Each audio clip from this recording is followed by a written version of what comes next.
Man, what do you think is going to happen with LeBron? Where is he going to go? You think he's going to go somewhere? What's going to happen with that? What are your thoughts?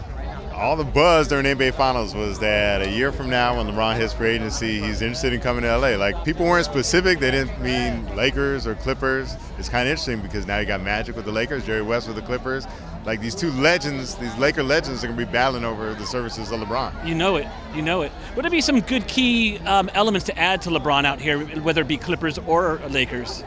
Well, for the Lakers, I think they'd like to have Paul George and LeBron. Now, they're kind of similar in some way, players, but you can never hurt to have too many guys like that on your team.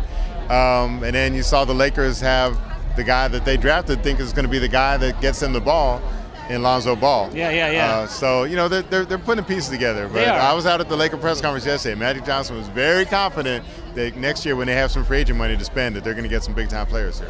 But what about Golden State? They're going to add some more pieces to this?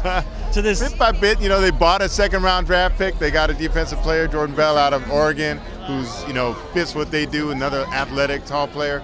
So that's a tall mountain to climb. But, the Lakers are just trying to be positioned for when Golden State comes down eventually. They can't be up at the top forever. So I think it's all about positioning that if they have that little slip up, or like in the 90s when Michael Jordan retired and Hakeem Olajuwon swooped in and got 2 championships there, you just want to be in position like that. Right. LeBron needs to be in LA.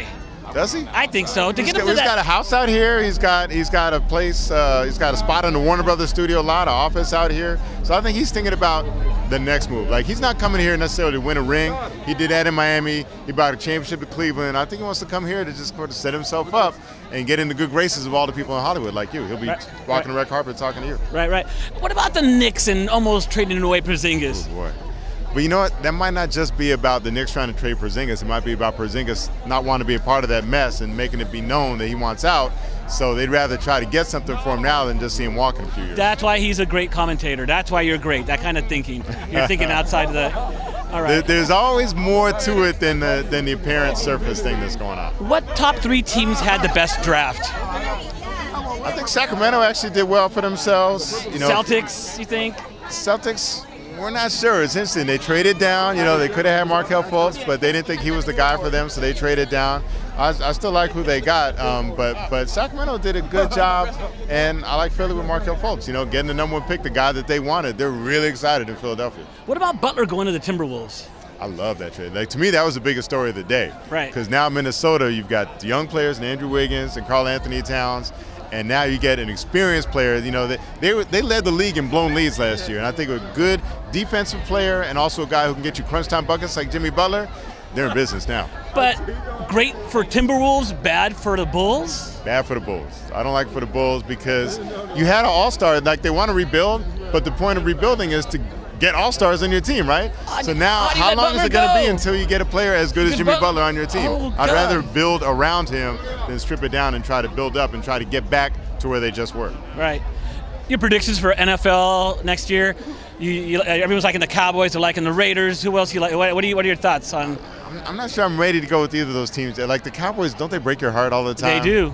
I mean, maybe just stay safe and say the Patriots. But a whole year of Dak being a quarterback and all that confidence going in and everyone believing. I love Dak. The NFC, they could maybe. I love Dak. You have to like the path that they have in the NFC.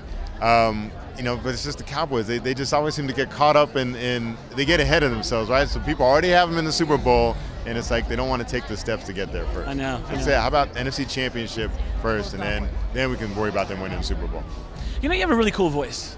Appreciate that. People told me that for a long time. Yeah, you do. That's why I don't do a lot of radio, though. You don't? I still write more than I do radio. All right. What do you write? I still write ESPN.com. I still write for TheUndefeated.com. Go check it out.